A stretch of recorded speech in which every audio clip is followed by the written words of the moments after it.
Allah Azza wa Jal te délivre des difficultés. Allah subhanahu wa ta'ala, eh bien, ici fait disparaître les soucis et les tristesses, les angoisses que tu peux avoir. Assalamu alaikum wa rahmatullahi wa barakatuh. Dans cette vidéo, l'imam va nous révéler une clé précieuse qui peut transformer notre vie, alléger nos épreuves et nous ouvrir les portes de la réussite ici-bas et dans l'au-delà. Une clé simple mais trop souvent négligée. Écoutons attentivement ce rappel important. Alhamdulillahi rabbil alamin, wal aqibatu lil muttaqin, wa ashhadu an la ilaha illallah, wa ashhadu anna Muhammadan abduhu wa rasuluh. Amma ba'd. Mes chers frères et sœurs, vous l'avez compris, on a parlé d'une pratique, un acte d'adoration qui est simple, qui est facile, qui est fructueux, et avec cela, qui est beaucoup trop délaissé dans la communauté aujourd'hui, malheureusement, ma'al asaf. Ce n'est autre que cette pratique qui est le fait d'adorer ton Seigneur tabaraka wa ta'ala, de te rapprocher d'Allah jalla wa ala, d'être aimé par Allah subhanahu wa ta'ala, à travers le fait de dire astaghfirullah, tout simplement. Le fait de dire je te demande pardon, ô mon Seigneur, ô Allah. Le fait de demander pardon à Allah subhanahu wa ta'ala, c'est un acte d'adoration aimé par Allah jalla wa ala. Et Allah aime ceux qui lui demandent pardon. Wallahu yuhibbu at-tawwabin wa yuhibbu al-mutatahhirin. Allah jalla wa ala dit dans le Coran, et Allah aime ceux qui se repentent. Et at-tawwabin nous renvoie vers un shem, une racine qui nous rappelle l'augmentation. Ce n'est pas simplement de se repentir une fois ou deux fois, mais c'est de se repentir plusieurs fois, multiplier son repentir, et l'istighfar.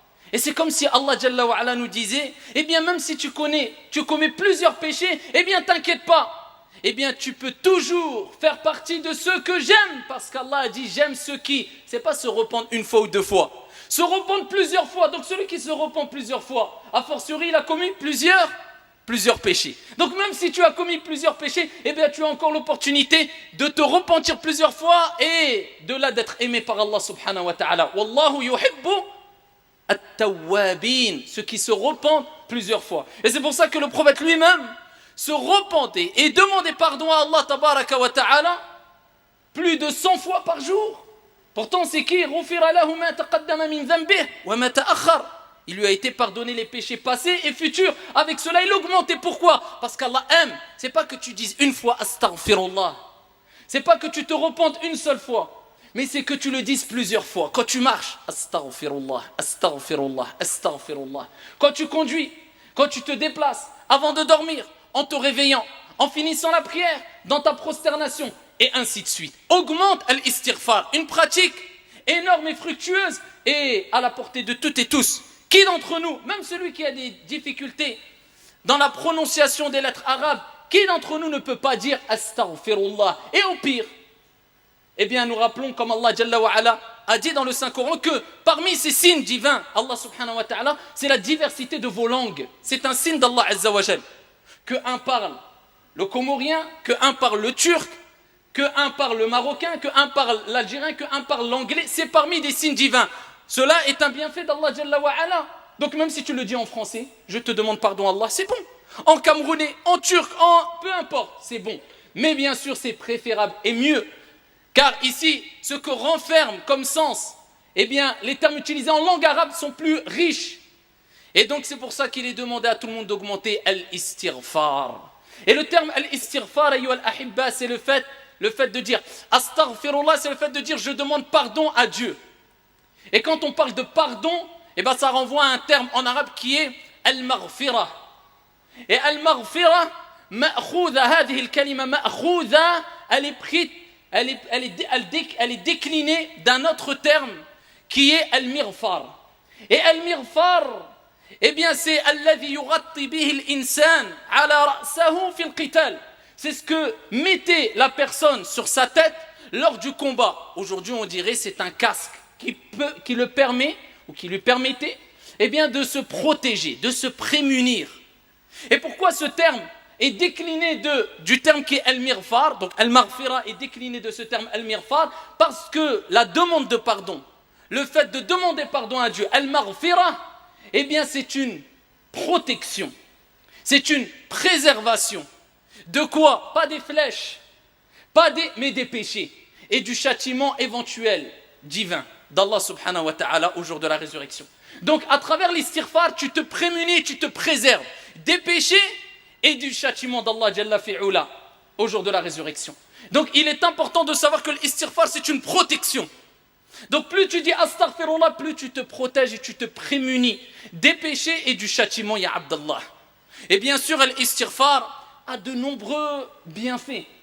Et parmi ces bienfaits, eh bien, on peut citer un récit assez connu du grand ascète, du grand pieux prédécesseur Al-Hassan al-Basri, rahimahullah ta'ala, lorsque 3 hommes différents sont venus l'interroger. 3 personnes différentes sont venues l'interroger. Une première personne a dit, ya imam, il est venu lui poser une question. Il lui a dit, mon jardin, eh bien, est touché par la sécheresse. Que dois-je faire? Il lui dit, implore le pardon d'Allah tabaraka wa ta'ala. Dis, astaghfirullah. On a bien compris, pas qu'une fois, pas 2 fois. Mais plus tu vas l'augmenter, et plus cela te sera bénéfique. Et vous voyez, un terme qui nous paraît simple et court, mais renferme d'énormes trésors. Et ça, c'est la richesse de l'islam et la richesse aussi de la langue arabe. Eh bien, ici, il lui dit, eh bien, augmente le pardon, la demande de pardon à Allah tabaraka wa ta'ala. Dis, astaghfirullah. Khalas. Un deuxième est venu le voir. Il lui a dit, ya imam, je n'ai pas d'enfant. Il est touché par ce qu'on appelle aujourd'hui la stérilité. Je n'ai pas d'enfant. Que dois-je faire? Il lui dit, implore le pardon d'Allah Jalla wa ala. Augmente al-istighfar, le fait de dire astaghfirullah. Repends-toi auprès d'Allah Azza wa Jalla, demande pardon. Un troisième est venu le voir. Et il lui a dit, ya imam, il dit, je suis touché par al-faqr, la pauvreté. Il lui a dit, implore le pardon d'Allah Azza wa Jalla. Demande pardon à Allah subhanahu wa ta'ala. Une personne qui était en présence de Al-Hassan al-Basri a dit, ya imam, comment cela se fait-il que aux 3 personnes qui sont venues avec 3 situations différentes, tu leur as donné la même et unique réponse? Eh bien, il lui a répondu tout simplement en disant, car je ne vais pas au-delà du Coran. Car Allah subhanahu wa ta'ala a dit dans le Coran al-Karim, فَقُلْتُ اسْتَغْفِرُوا رَبَّكُمْ إِنَّهُ كَانَ غَفَّارًا حِكَايَةً عن نوح alayhi salam. En parlant et en citant ici la situation de Nuh alayhi salam qui lui a dit, et j'ai dit, فَقُلْتُ اسْتَغْفِرُوا, implorez le pardon d'Allah Jalla wa ala, c'est le grand pardonneur. Et quelles sont les conséquences après le fait d'implorer le pardon d'Allah Azza wa Jalla? Allah le cite dans le Coran al-Karim, يُرْسِلِ السَّمَاءَ عَلَيْكُمْ مِدْرَارًا. Il fera descendre du ciel sur vous des pluies abondantes.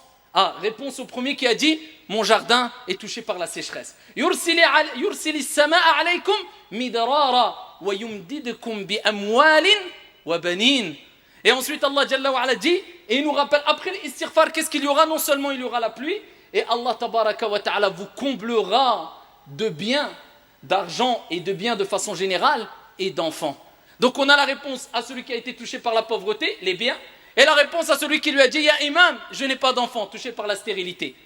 Et donc on voit ici que l'istighfar nous apporte, eh bien, la richesse par la permission d'Allah Jalla wa ala, provoque eh bien le rizq, la subsistance venant d'Allah subhanahu wa ta'ala, les pluies abondantes, et te permet à toi, mon frère ou toi, ma soeur, si tu es touché par la stérilité, eh bien qu'Allah Jalla wa ala, s'il en décide ainsi, de par cette cause, eh bien Allah subhanahu wa ta'ala t'accordera sûrement un enfant par la cause de l'istighfar si à la base tu étais stérile.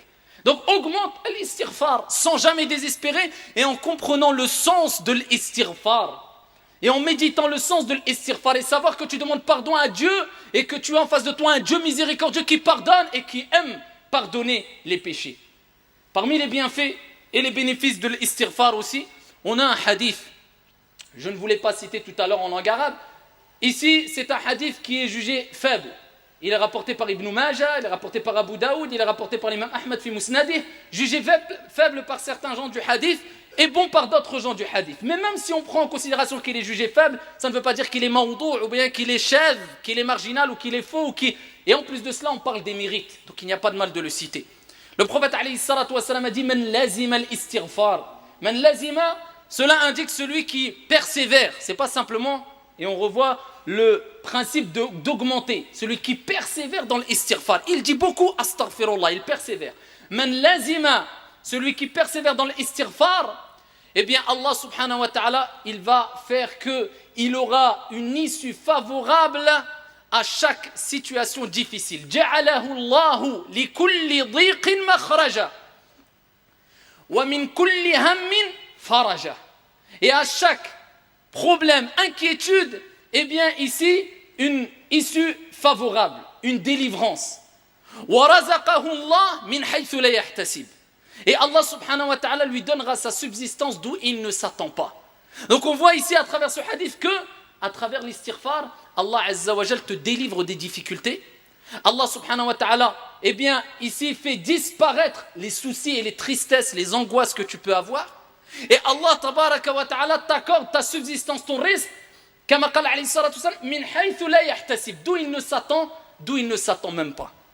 Parmi les mérites encore de l'istighfar, eh bien, on a un hadith rapporté par Ibn Majah wa ghayru bi sanadin hasan, où le prophète alayhi afdalus salati wa askat taslima dit, eh bien, Allah subhanahu wa ta'ala fera monter de degrés l'homme al-abdu salih. Mais d'abord, c'était un homme vertueux à la base. Le paradis, c'est la marchandise d'Allah, et la marchandise d'Allah, elle est très chère. Donc, Allah azza wa jalla, non seulement il a fait que cette personne soit au paradis, mais il le fait augmenter de degrés. C'est un homme vertueux. Et cet homme vertueux, eh bien, interroge Allah Jalla wa ala, Ya Rab, mais d'où me vient tout ça? Ah, qu'est-ce que j'ai fait pour atteindre ce degré-là? Allah le fait augmenter des degrés. Donc il dit pourquoi? Il s'interroge. Allah subhanahu wa ta'ala, il dit Bistighfari waladika laka. Par la cause de l'istighfar de ton fils pour toi.